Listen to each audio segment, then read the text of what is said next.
መስቀል ላይ መቶ አለቃው ጌታዬን ቢያይ ተንበረከከ ሰገደለት ቢነካው የጌታ ቅንነት እንኳን አዎን ከፍ ከፍ ብሎ አሸንፏል ተንጠልጥሎ ሳያስፈራራ ሳንበርካኪ እሱ የለም ፍቅር ሰማቂ አቤት ደግነት ቸርነቱ ለሰው ያሳየው ምሕረቱ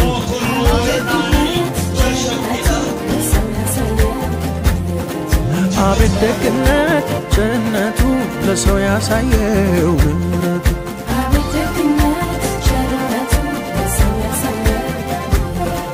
አቤት ደግነት ቸርነቱ ለሰው ያሳየው ምሕረቱ አቤት ደግነት ቸርነቱ ለሰው ያሳየው ምሕረቱ አቤት ደግነት ቸርነቱ ለሰው ያሳየው ምሕረቱ waaqayyo kanabbaat kan ilmaatti kana fura qulqulluutti sadan waaqayyo tokko nagaanu waaqayyo gooftaa macaa hunduma keessaniif baay'atu ani raajii of kalaajitaan jedhamu gaara kanarraa gaarri kun gaara galataa jedhamu gaara kanarratti yeroo baay'eedhaaf namoota rakkina qabaniifis ta'e waldaa kiristaanaa keenya waldaa kiristaanaa galata waaqayyootiif kadhachaa turre waldaa kiristaanaa galata waaqayyoo idil addunyaa yeroo baay'eedhaaf hojii babal'isuu wangeela Kiristoos kanarratti hojii guddaa hojjechaa turre haa ta'uuti ni tokkoffaan achi keessatti mishineerummaa irratti dhuga baatii irratti wangeela Kiristoos jiraataa kanarratti hojjechuudhaaf shaakala gurguddaa gochaa ture amma immoo akkuma argaa jirtan obboloota na bukkeetti yookaan dugda koo duubatti akkasitti argaa jirtan kana faana gara gaara kanaatti ba'uudhaan guyyaa irraa kana kadhannaarra jirra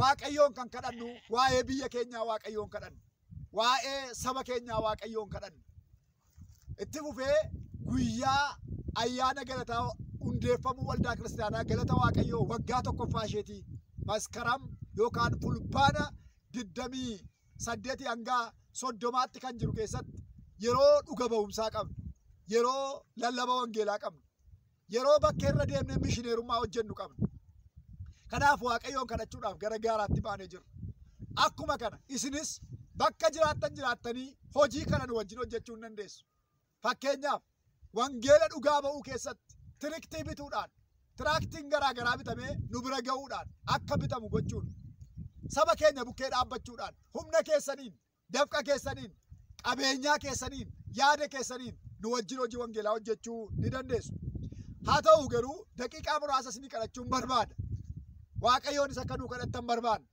yeroon kun yerootti hafuuronni amoonni baay'een birri baay'ee dhangalaasuudhaan ergama mataa isaanii biyya lafaa kanarra waliin ga'uudhaaf itti deemaa jiranidha haa ta'u malee nummoo karaa danda'ame isa kana fuuldura dhaabbachuudhaaf lubbuu keenya aarsaa goone hojii dhuga ba'umsaa yookaan mishineerummaa ergama Kiristoos nutti kennee gara baasaa dhaqi kana hojjechuudhaaf murteeffannee baaneerra isinis ayizoo nuun jechuudhaan nu wajjin akka taatan maqaa gooftaa Yesuusiin adaraa isiniin jenna xiqqoo ishee dubbii waaqayyoo kee addoo muraasa dubbiseen dubbii waaqayyoo kana erga dhageenye booda wajjin kadhanna Roomaa boqonnaa 8 lakkoofsa 15 irra kan jiru gara warra Roomaa boqonnaa 8 lakkoofsa 15 irra kan jiru dubbisa hafuurichi isin fudhattan hafuura ilmummaatti guddifamuuti malee hafuura garbummaa isaa sodaa jalatti isin deebisu miti hafuura kanaanis abbaa keenya jennee waaqayyoon hin waammanna jedha hafuurri isin fudhattan kun jedha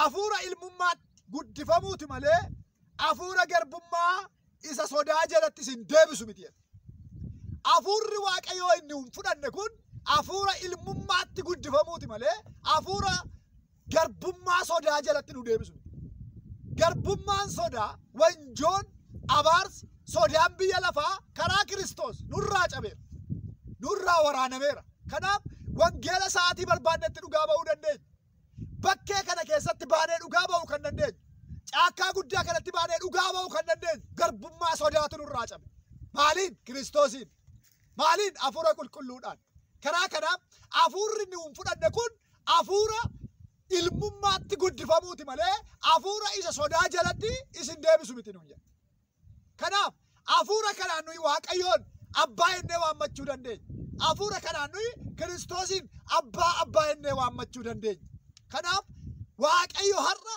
bakka ati dhaabbattee dhaggeeffattu qixxaate jirtu ulaat irra dhaabattu kanarratti hafuura isaa isa ilmummaatti guddifamuutiin wanjoo jalaa si baasuu barbaada.